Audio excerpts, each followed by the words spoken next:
As you see, friend Giscard, the sky has clouded up. Had Madame Gladia waited her chance to see Solaria, she would not, in any case, have succeeded. So much was predicted in the weather forecast, friend Daniel, and might have been used as an excuse to get Madame Gladia to bed early. It seemed to me to be more important, however, to meet the problem squarely, and to persuade her to permit this interview I have already told you about. It seems to me, friend Giscard, that the chief reason you may have found persuasion difficult is that she has been upset by the abandonment of Solaria. I was there once with partner Elijah when Madame Gladia was still a Solarian and was living there. It has always been my understanding that Madame Gladia had not been happy on her home planet, that she left her world gladly and had, at no time, any intention of returning.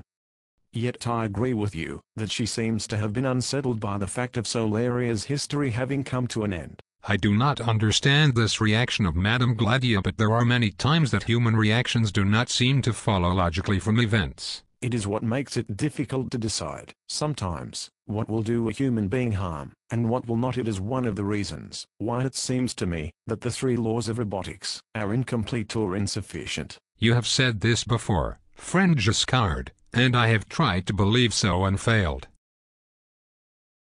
Intellectually, I think they must be incomplete or insufficient, but when I try to believe that, I too fail, for I am bound by them.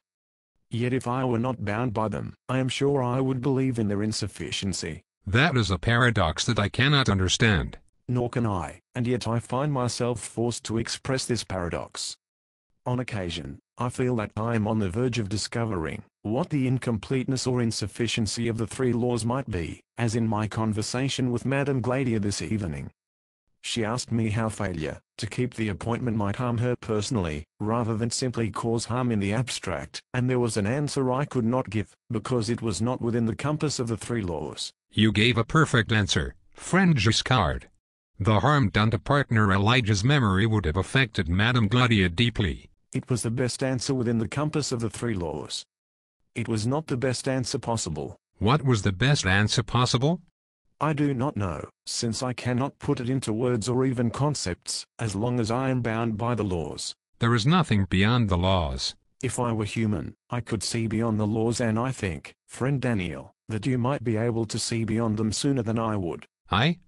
Yes, friend Daniel, I have long thought that, although a robot, you think remarkably like a human being. It is not proper to think that. You think such things because you can look into human minds. It distorts you and it may in the end destroy you. That thought is to me an unhappy one. If you can prevent yourself from seeing into minds more than you must, prevent it. I cannot prevent it, friend Daniel. I would not prevent it. I regret that I can do so little with it, because of the three laws.